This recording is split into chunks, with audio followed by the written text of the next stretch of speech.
It is Alfred, Big Nasty Kunawa. Dateline, August 23rd, 2015. It is Day of the National Flag. It's Black Ribbon Day. It's International Day for the Remembrance of the Slave Trade and its Abolition.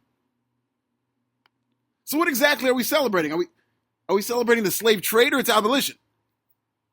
Because that wouldn't be the type of holiday you could celebrate simultaneously. Those are two completely different. It is National Day of Physicians. And of course, it is Umhlanga Day. Always remember to subscribe to PodNasty on iTunes and YouTube and listen on SoundCloud and Stitcher. What a great wrestling weekend. We have just capped SummerSlam. A good, not great show. The night before, real quick, I want to touch on NXT Takeover in Brooklyn, which I thought was a phenomenal show, as expected. Crowd was really into just about everything. I thought the Women's Championship match, once again, was the best match on the show, and it wasn't even close.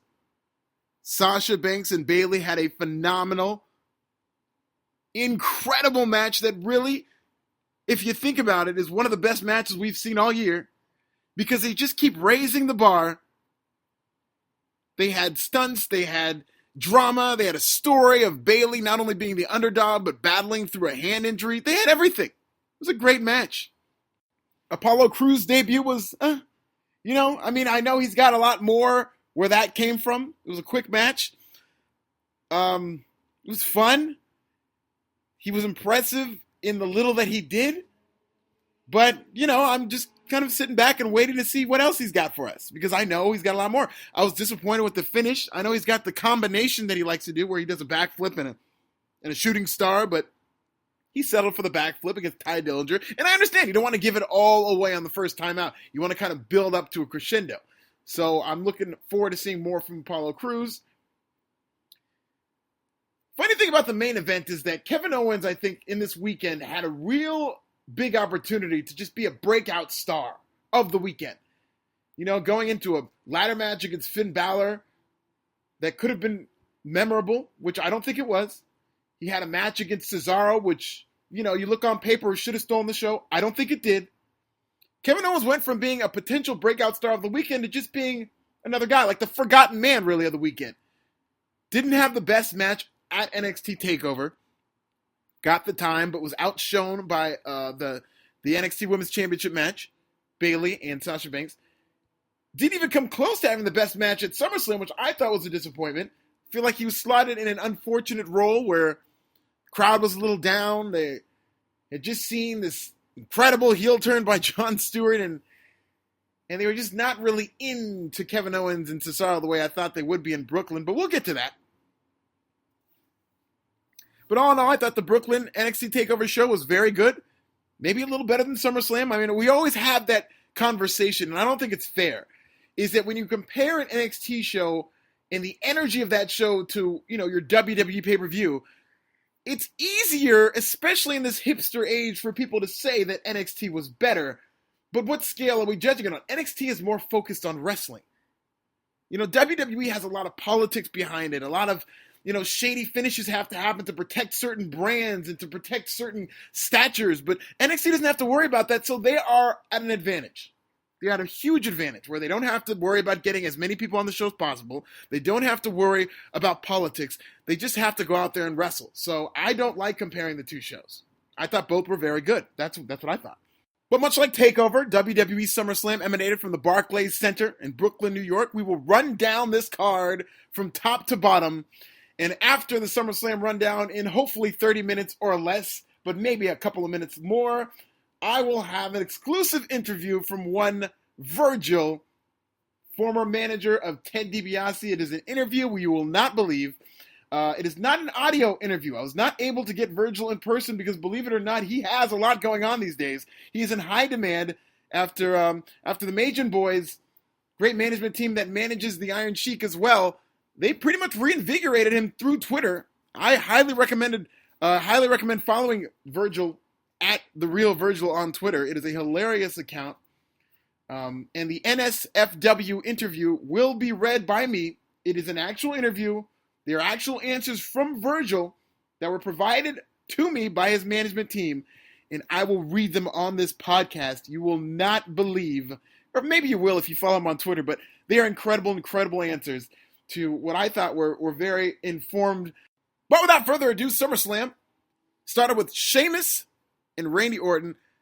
Another solid match from these two, but I'm telling you, there's nothing that Sheamus and Randy Orton can do that will get this crowd to care about a match between Sheamus and Randy Orton. Nothing. This is a match that you get it in front of a rowdy enough crowd and they'll start chanting for everything but Sheamus or Randy Orton. It's like, I feel like at this point WWE is just trolling these hot crowds with Sheamus versus Randy Orton, like almost like they want to see what else is popular with WWE fans. Because they'll chant for anything but Sheamus and Randy Orton. And maybe WWE uses this match to get fans to chant for everything else. See, you know, what's hot? Maybe check the pulse of the wrestling fans. They're chanting, how you doing? They're chanting for NXT stars. They're not really into this match. I mean, they did get into it at some parts. You know, Randy Orton had another surprising RKO, which never gets old. But the match was what it was. Sheamus won, and Sheamus' clean victory over Randy Orton really told me that they weren't going to go with the cash-in attempt, because that's not the model WWE uses. Usually, guy who cashes in the Money in the Bank will lose that night or have a very underhanded appearance to where it's nothing that stands out. That way it makes it more of a surprise when he cashes in. Sheamus wins. Okay, match.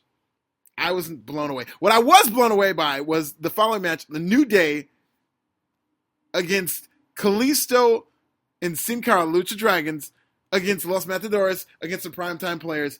It is so weird how they've booked the New Day. It is as backwards as anything I've seen, but they are so over. New Day started out with a gimmick that should have been heel, but they portrayed legit babyfaces. They were booed. Now that they're heels, they're starting to get popular as babyfaces. And throughout this heel run, they've been chasing the Primetime Players for the Tag Team Championships. And finally, at SummerSlam, one of the biggest shows WWE has, the New Day wins. The New Day beat the other three teams, Primetime Players, Lucha Dragons, and Los Matadores, to become the new Tag Team Champions. What? I mean, I loved it. I think the New Day should have been Tag Team Champions this whole time. But maybe they should have been building to the Primetime Players chasing them. Either way, the New Day is as hot as it gets. Fans were really with them. I really do think I heard New Day Rocks chants. They were certainly chanting New Day at the end. And, the sky's the limit for these guys. Good for them. I'm glad they won. It was, to this point, 2 matches in, it was the best match in the show. Thought it was wonderful. I had no problem with it. I thought that they worked very hard. And I wasn't a fan of that hole in the match that was exploited at the beginning, that you could tag anybody in and even pin your own tag team partner. Thank God that wasn't part of the finish. But we got a good match out of this. Up next was Dolph Ziggler versus Rusev. I think the first mediocre match of the night. Again, Sheamus versus Randy Orton was a good match. It just, fans weren't as into it. But as terms of a wrestling match, I know they worked hard, but it ended in a count out. And now we're probably going to get the mixed tag team match, Dolph Ziggler versus Rusev, and Ziggler will be with Lana, Rusev will be with Summer Rae. It'll be a mixed tag team match. It is what it is. I didn't like the match, and I didn't like the finish. What I did like was the effort of Stephen Amell in his match with Neville against Stardust and King Barrett. It was what it was in terms of a celebrity being involved, but man, I can't remember, since LT, somebody who worked that hard as a celebrity in a wrestling match in that spot. It was really good. I mean, he was jumping off the top rope onto the outside. He was doing all kinds of stuff that I'm sure his insurance person was just like pulling his hair out like, man, you've got another season of Arrow. Take it easy, kid. But Amell did a good job. It's always great to see celebrities get involved in the product and immerse themselves in the product and not be too cool for it. And that's exactly what Stephen Amell has done. And hey, I wouldn't be opposed to seeing him in continued performances. And here's the thing about Stephen Amell. A lot of people are complaining that Stephen Amell isn't a big enough star to take up this spot at SummerSlam, to be part of WWE. If you're going to book a celebrity at a WWE event, make it be a big-time celebrity like what The Rock means, or somebody of significance who can create that crossover appeal. But just like fans want to see new stars, I have no problem with WWE investing in new celebrities. Stephen Amell is a new celebrity. He's a guy who's on the rise. He's part of the show Arrow. He doesn't come at an expensive price tag. So maybe if and when he does become a major star, if he goes on to movies, if he becomes an A-list talent, guess what? WWE has an in. He'll probably feel a debt of gratitude to WWE for investing in him when he was a relative unknown. And now they've got this investment in this working relationship that will pay off in the future. I have no problem with it. No problem with it. Worst case scenario, if Stephen Amell becomes too big for the WWE, you can always show this clip in the highlight reel and tout how you have such a great relationship with A-list stars. What wasn't great was Ryback beating Big Show and Miz. I didn't like the finish for a babyface to take advantage of the Big Show's knockout on the Miz. He just kind of scooped in, vultured the pin, and that was all she wrote. I felt like this match was given the treatment that a typical Divas match would be given if this was 6 months ago. But now this Intercontinental feud, and God love him for wanting to compete for the Intercontinental Championship and for the WWE to actually put some stock in the Intercontinental title. Good for them, but I feel like nobody's into this. And this was the spot where people just kind of maybe went to the bathroom or checked their cell phones or something like that, but they worked hard. I just didn't like WWE positioning Ryback, this really big, muscle-bound babyface, to kind of cowardly take the pinfall and pin the Miz after the Big Show did all the work. I really hope this is the end of this feud, too. Let's get some new contenders for the Intercontinental Championship. Roman Reigns, who was booed out of his mind, teamed with Dean Ambrose, of course, take on Bray Wyatt and Luke Harper. These fans did not let up on Roman Reigns. There was a point in the match where Roman Reigns was out and they were chanting Roman is sleeping. Hey man, Reigns just has to just keep weathering this storm. All these fans clamoring for a heel turn, it's not what it means. All this negative reaction means is that fans recognize that WWE realizes he, Roman Reigns, is probably going to be the guy to take over for John Cena. So they're just transferring that negative energy to Reigns. This is the new WWE, in that the top star, as recognized by the front office, is going to get the negative reaction the more hipster the environment. It's not cool to cheer for Roman Reigns if you're in Brooklyn, New York. So they cheer for Dean Ambrose. And look, this is a feud that I thought if any of these matches were going to end in a double countout or some kind of schmozz, it was going to be this one. But it ended pretty cleanly. Roman Reigns getting the pin over Bray Wyatt. Maybe we're done with this feud. And maybe there is hope yet of Roman Reigns turning heel, but I don't see how that would happen after such a clean victory. There's no frustration. They just kind of move on here. But Roman Reigns and Dean Ambrose are definitely in a point in flux where I don't know what their direction is. Now, Seth Rollins took on John Cena for the WWE World Heavyweight Championship. This match I truly loved. I really did like this match. I like how they went all out. The thing about Seth Rollins is, for all the flack he gets as this kind of paper champion who needs help in his finishes and never really quite wins clean, boy, does he rise to the occasion when it comes to having a championship match. He doesn't have bad matches when it comes to having a big match, and this was no exception. I certainly was enthralled, like many of you on social media, by Seth Rollins' all-white getup, which made him look like the villain in Straight Outta Compton 2. I mean, this was an incredible outfit. This all-white, white vest, white pants, white... You look like Holy Man. White Tista was trending worldwide on Twitter. But Jon Stewart, host of WWE SummerSlam, who was in quite an awkward exchange with Mick Foley to begin the show, albeit Jon Stewart did play his part very well. You know, you can't blame Stewart for the fans trying to wet him and all this stuff, but I thought Stewart did a good job as host, and his stock only elevated when he got involved in the storyline and jabbed John Cena with the chair. Now, I'm never a fan of non-clean finishes, but this played on the history of Seth Rollins and Jon Stewart, and I really hope that they move forward. Look, Jon Stewart is retired from The Daily Show, so I'm sure his schedule's cleared up moving forward. I really hope that even if it's for a couple of months, even if it's for every now and then, Jon Stewart becomes Seth Rollins' manager.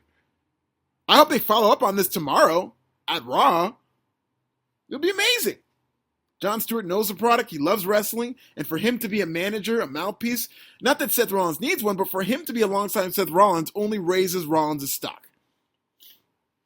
I mean, we saw on ESPN SportsCenter, Jon Stewart come in and help Seth Rollins. Who's the big winner in that equation? Seth Rollins in a match against John Cena gets help from Jon Stewart, who is still very relevant. Seth Rollins is a big winner in this situation. Winner take all. Seth Rollins is your new WWE United States Championship. And now I can't wait for his statue to be put up, as was promised to him by the Authority. I'm also expecting John Cena to deliver an attitude adjustment to that statue. And that'll be a great stunt for the WWE Network interstitials. It's going to be incredible. Up next, we had Team PCB against Team Bad, against Team Bella, and basically Team PCB won. It's a good match. They got a lot of time. I don't think fans were pleased to see Team Bad eliminated early because that meant Sasha Banks was no longer going to be in the match. I felt like Sasha Banks was the most popular diva of all three of these teams, and even though Charlotte is being positioned as maybe that NXT women's wrestler call-up who's going to carry the Divas division moving forward, who's going to help be the focal point of the Divas division, I really do think that fans have taken to Sasha Banks more. Sasha Banks has that charisma. She has that extra it factor. I do think that fans will opt to side with Sasha Banks, and while they do appreciate Charlotte, and Charlotte is going to have a major role in this division, Sasha Banks may be the Trish Stratus to Charlotte's Lita. Again, both big stars, but Trish Stratus is a name you mentioned before Lita. Just is, and I think Sasha Banks may be in that category. Sasha Banks is incredibly talented. I mean, her personality jumps off the page, and she doesn't even have to try. And that is something you cannot teach. That is something very few people in the entertainment world, let alone professional wrestling, have. And this became apparent during this match, which was a good match. You know, it wasn't anything special, nothing compared to what we saw at NXT TakeOver, but a good match nonetheless. Kevin Owens defeated Cesaro. I hinted at this match not living up to expectations. Felt like you look at this card on paper, Kevin Owens versus Cesaro, they were going to get the time. It was a 4-hour show. They did get 14 minutes and 21 seconds, but it was just there. You know, fans had already seen the, Seth Rollins and John Cena. They got really into the New Day match. They got really into what Stephen Amell was doing. They had expended so much energy that even this Brooklyn crowd needed a break, and unfortunately, they took that break during Kevin Owens versus Cesaro. They were not as into this match. Both men worked very hard, and even though Kevin Owens did win this match, it just kind of fell on deaf ears. I don't think anybody's going to remember this match. If you ask somebody in a month who won that match between Kevin Owens and Cesaro, A, they'll say which one, and B, they'll be like, oh yeah, they did have a match at SummerSlam, did they? You know, I wasn't into this match. I don't think the fans were. And again, this was Kevin Owens' chance to separate himself. He had a big match at NXT TakeOver. He had a big match at WWE SummerSlam. And it just kind of fell flat. I think Kevin Owens fell flat this weekend. And he kind of has to start from scratch. It was just based on what they should have done based on what this match could have been, using that scale, which may not be fair, that was mediocre. Wasn't my favorite. Now, on paper, Undertaker versus Brock Lesnar definitely wasn't my favorite. I've been very vocal about the fact that I don't like that The Undertaker is back wrestling. I don't like that The Undertaker is wrestling Brock Lesnar of all people, because the last time they had a match, it wasn't very good. It was at WrestleMania. And sure, in all fairness, The Undertaker did suffer a concussion early in that match. Well, they had a follow-up at SummerSlam, and I've got to admit, it was better than I thought. Then again, my expectations were very low, but it was better than I thought. It was slow. Undertaker moved around very slowly. I cringed every time he took a suplex, but they got out of it, and nobody seems to be hurt. And I thought it was good. If I were to rank this match, scale of 1 to 10, I give it a strong 6.5. I didn't have much of a problem with it. I felt like they just stuck to the basics, and fans were into it. And WWE continues to really force the issue with The Undertaker being heel. Make no mistake about it, as I said the first night he came back, The Undertaker is a heel. Not only did he tap out, which is a rarity for the dead man character, he once again low blowed Brock Lesnar. And if you were watching the build-up, you had to figure that a low blow was going to figure into the finish. And Undertaker low blowed Brock Lesnar after he appeared to win, after Lesnar appeared to win and won the match. And I don't think there's any question that the Undertaker is heel or that the WWE wants him to be heel. And that just makes things confusing because there is a very large portion of the WWE audience who will never boo the Undertaker. When they hear that gong, it is just ingrained in them to cheer. They're not going to boo the Undertaker. It'll take months. It would take several months of WWE hammering this down your throat that Undertaker's a bad guy. He would have to interfere in matches. He would have to chokeslam the hometown favorite everywhere he goes. He'd have to go to the UK and tombstone Neville. He'd have to go to Iowa and tombstone Seth Rollins. He'd have to go to Boston and tombstone Cena, although, they would probably cheer that. He'd have to tombstone Dean Ambrose in Cincinnati and Roman Reigns in the Samoas. It would take a dedicated effort of tombstones and low blows for Undertaker to really be accepted as a heel. And even then, there would be that pocket of fans who just don't want to boo the Undertaker because he's been around for so long. He's going to get that tribute heat. But WWE's going with it. Undertaker with a cheap, shady win. He escaped. Brock Lesnar was left standing in the ring. Undertaker is a heel. Undertaker won like a coward, ran away like a coward, and Brock Lesnar was left holding his jar.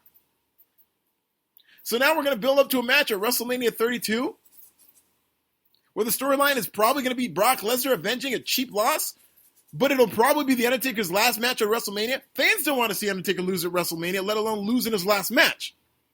So this is going to make things very awkward for what's supposed to be the Undertaker's swan song. I think WWE's overthinking itself. If they wanted to do this storyline, they should have done it last year. If you watch that build-up video, Phenom versus Beast, they didn't even make mention of the fact that The Undertaker had a match against Bray Wyatt. So why did they have it? They went through everything that's happened since Undertaker lost at WrestleMania, and they conveniently left out The Undertaker's follow-up WrestleMania match. That was a mistake. They did that on purpose. They've erased that from your memory. The storyline is Undertaker avenging the streak. They should have done this a year ago, and The Undertaker should have been babyface. It was as simple as Undertaker just showing up when Brock Lesnar was still gloating about it, when Brock Lesnar was still getting heel heat for ending the streak. But I don't think anybody wins in this scenario because now you got Brock Lesnar, who was white hot over the past year or so, and is now coming down to the Undertaker's level. You've got the semi-retired Undertaker getting this victory over Brock Lesnar. Nobody's helped. Even though WWE is trying to protect everybody with this shady finish, I think Brock Lesnar is right where he was around WrestleMania 29, where he just some guy who lost to Triple H. I think that specialty of Brock Lesnar is beginning to fade. And if you really do want to do that Brock Lesnar-Undertaker match at WrestleMania, they really need to start building up Brock Lesnar immediately. Brock Lesnar needs to be out for blood, destroying everything in his wake, beating everybody that he faces within seconds, making him the biggest challenger yet for Undertaker. So where people are asking themselves, man, did The Undertaker get himself into it this time? I think that's the only way you make that match at WrestleMania 32 interesting. And even if you go in there with The Undertaker as a heel, in Texas, it is probably his last match at WrestleMania. Good luck making Undertaker heel in that environment. I just don't understand it. So again, all in all, WWE SummerSlam, scale of 1 to 10, I give it a 7. I liked it. I don't like giving things 7s. I feel like when people say 7, they don't really mean it. It's not as much of a number as it is apathy. It's like, it's a 7.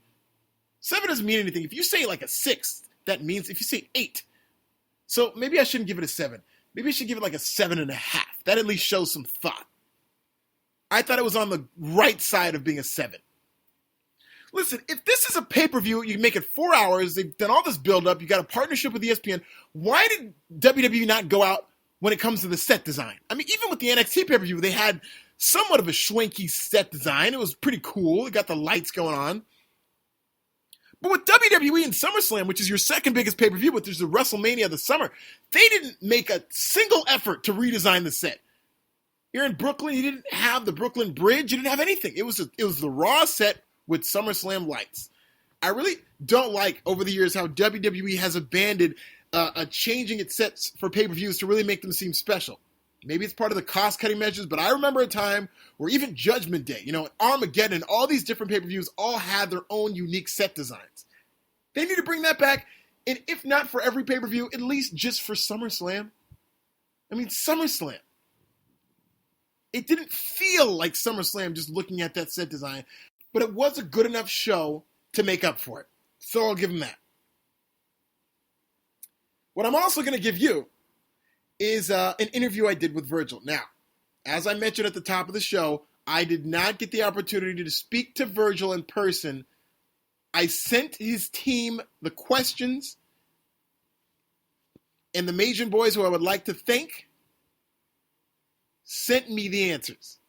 And I will now read you the transcript of this interview by former WWE Superstar Virgil, who at SummerSlam in 1991 had quite possibly the biggest moment of his career when he defeated Ted DiBiase for the $1 million title. So without any further ado, I give to you professional wrestling superstar Virgil. Question. Virgil, you talk a lot about fuck money on Twitter. What is fuck money? Answer, quote, fuck money is that money you fuck with. Money you wipe your ass with. I want to sleep with every Asian in the world and have their father tuck me into bed for fun. That is fuck money. I live for fuck money. One life to live, one life to fuck. End quote. I'd like to remind you that these are all real answers provided by Virgil and do not reflect the views and opinions of Alfred or PodNasty. We continue. Next question. Does fuck money come with interest? Answer, quote, hell no. When you got fuck money, nothing else matters. End quote. Next question. Tell me how social media has allowed you to connect with a whole new fan base. Answer, quote, I am the greatest black man on the planet. I am the black Steve Jobs. They now know I ain't one to play with. I ain't lonely. I am the hottest ticket out there. I am ready to get my shit moving and grooving and get my dream of fuck money to be real. End quote. Next question. Do you feel like Twitter's raised your profile and helped you with bookings? Answer, quote, I should be headlining WrestleMania. I am the manager of champions. I am ready to rock and roll, son. End quote. Next question. The WWE SummerSlam pay-per-view just happened. Huge career highlight for you at SummerSlam is when you won the $1 million championship. Talk about your memories of SummerSlam. Answer, quote, I had sex with like 10 girls the night before SummerSlam. It got me ready to focus and crush Ted. I made it. I was a $1 million champion. I still am. End quote. Next question. Are you excited for this year's SummerSlam card? Answer, quote, yes, why not? Vince got his shit together. He knows what to do. Buy my t-shirt. ProWrestlingTees.com/Virgil. End quote. Next question. Which match are you looking forward to the most? Answer, quote, Brock Taker. I have a better record at Mania than Take. He's a man, but he knows it, and it may have bothered him. I still love him, though. End quote. For the record, Virgil is 2-0 at WrestleMania. That puts him just 19 away from tying the Undertaker's mark. They say never in pro wrestling, but this is the one situation where you can definitely say never. Next question. Do you think you could contribute to the current product? If so, how? Answer, quote, always, in all caps. I've been on top for 8 years, plus now run. You can't take that away from me. I'm always ready to get paid to help. End quote. Next question. You tweet live during Raw many times about the divas. Who's your favorite WWE diva right now? Answer, quote, Sasha Banks. Buy my t-shirt. ProWrestlingTees.com/Virgil. End quote. Next question. You recently came to the defense of Hulk Hogan for the racially charged comments he made. What was your relationship like with Hogan? Answer, quote, Hulk is a good man. He never did anything to me. I don't condone racism, but the Hulk I know is a good man that went to hospitals to talk to kids and always had good on his mind. End quote. Fair enough. Next question. Black wrestlers always seem to be pigeonholed into a stereotype in WWE, especially when you're an active competitor in WWF. Do you think Hogan's comments are a product of the environment he came from? Answer, quote, not sure what you're talking about. I am the greatest black man on earth, end quote. Again, fair enough. Next question. Did you ever feel uncomfortable in that environment, i.e. told to do something that you felt uncomfortable with? Answer, quote, hell no, other than my 14 inches making people think I was King fucking Kong, end quote. Again, the views and opinions expressed by Virgil are those of Virgil and not Alfred Big Nasty Kunwa or the PodNasty Wrestling Podcast. And mercifully, we have one more question to get to. Final question. When you were with WWE, were there any black people in power backstage who wrestlers took direction from, i.e. writers, executives, etc.? Answer, quote, don't remember, but buy my t-shirt, prowrestlingtees.com/Virgil, end quote. I would like to thank Virgil and his time for such an enthralling, informative interview. And if I don't get a Peabody or Pulitzer Prize for this, that's probably the right call. This has been PodNasty. Subscribe on iTunes and YouTube. Listen on SoundCloud and Stitcher. Now, if you'll excuse me, I have to go count my fuck money.